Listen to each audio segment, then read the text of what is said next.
এই চ্যানেলে সম্প্রচারিত সকল খবরই সচেতনতামূলক এবং শিক্ষণীয়, কোনো কিছুই প্রভাবিত নয়। রাজ্যের সাথে জঙ্গি যোগ, সাথে সাথে মুর্শিদাবাদের গঙ্গার পাড় থেকে বেনামি প্রচুর যে আধার কার্ড পাওয়া গিয়েছে, সেই সকল বিষয় নিয়ে নওশাদ সিদ্দিকী তিনি ঠিক কি জানালেন শোনাবো আপনাদের। সরাসরি জঙ্গি যে যোগ আমাদের এই রাজ্যের সঙ্গে পাওয়া যাচ্ছে তা নিয়ে এবার আমাদের রাজ্যের, আমি বিরোধী দল থেকে বিলং করলেও আমাদের রাজ্যের বদনাম হতে এ ধরনের মন্তব্য করা অনুচিত।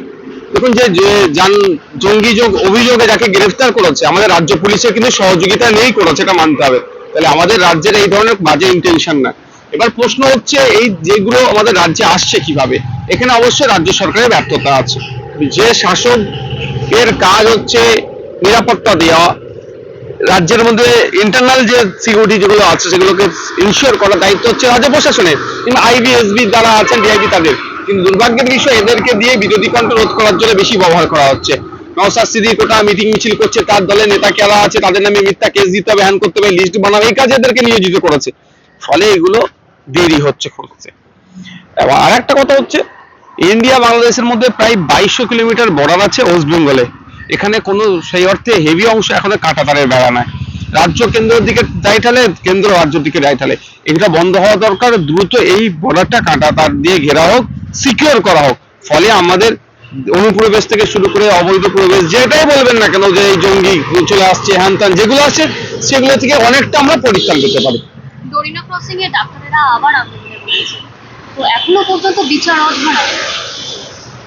ডাক্তাররা তাদের মতো করে অভয়ের জন্য বিচার চাইছেন। কখন আন্দোলন তুলে নেবেন ডাক্তারদের ব্যাপার, সেটা আমি বলতে পারবো না। কেউ আসলো বুঝালো তুলে নেবেন, আবার কেউ হলো বসে পড়বেন, সেটা আমি বিতর্কে যাবো না। তাদের ওটা নিজস্বতা আছে, স্বতন্ত্রতা। আমি এতটুকু বলতে পারি যে সিবিআই 90 দিনের মধ্যে চার্জশিট দিতে ব্যর্থ, এটা তার অপদর্থতার পরিচয় সিবিআই দিয়েছে। একাধিক কারণ থাকতে পারে। একটা কারণ হচ্ছে সিবিআই আধিকারিকরা টাকা পয়সা নিয়ে হয়তো ছেড়ে দিচ্ছে মামলাটাকে, যাতে জামিন পেয়ে যায়, সেই জায়গায় দান করেছে। না হলে প্রশাসনিক একটা বোঝাপড়া থাকতে পারে, অথবা রাজনৈতিক একটা ষড়যন্ত্র আছে কেন্দ্র রাজ্যের। এবার মানুষ বুঝুক এটা কোনটা হচ্ছে, মানুষ যে যার মতো ভাবে নিক। তবে এই সিবিআইও আমার মনে হয় একটু তদন্ত করা দরকার। যারা তদন্ত করছিল এই সিবিআই টিমের মধ্যে, এদের তদন্ত করা দরকার, কেন 90 দিনের মধ্যে চার্জশিট দিত না, এর মধ্যে রহস্যটা কি আছে।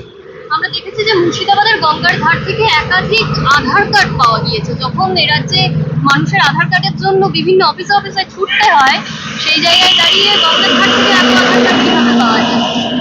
দেখুন, এর জন্য তো প্রশাসনকে দায়ী নিতে হবে না, প্রশাসন দায়ী যেতে পারে না। যে অবৈধ এগুলো চলছে, যারা ইন্টারনাল সিকিউরিটি দেখার দায়িত্ব, এগুলোই তো যারা অবৈধ অস্ত্র শস্ত্র, আধার কার্ড এ থেকে শুরু করে যেগুলো যা তৈরি করছে, এগুলোকে ধরার জন্য এরা ব্যর্থ কেন?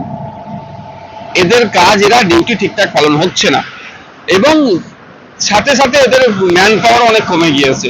ম্যান পাওয়ার দিতে হবে এবং এদেরকে এদের দায়িত্ব অনুযায়ী কাজ করাতে হবে, তাহলে এগুলোকে রোধ করা যাবে। অন্যথায় এগুলো আরো ক্ষতির দিকে যাবে।